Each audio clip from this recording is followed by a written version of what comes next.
сап-сары, орманмен домалап әндетіп барады.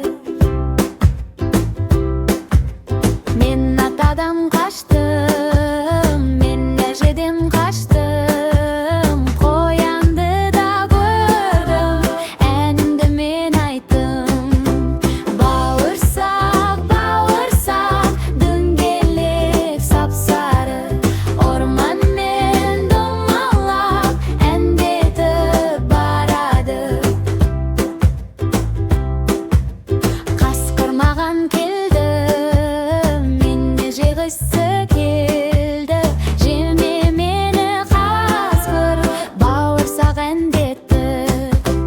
Аюда кеп қалды, ақырып тоқталды. Бауырсақ оған да өз әнін айтып салды. Түлкіні де көрдім, әдемі түлкіні. Бәрінен мен қаштым, үйге қайтатын уақыт.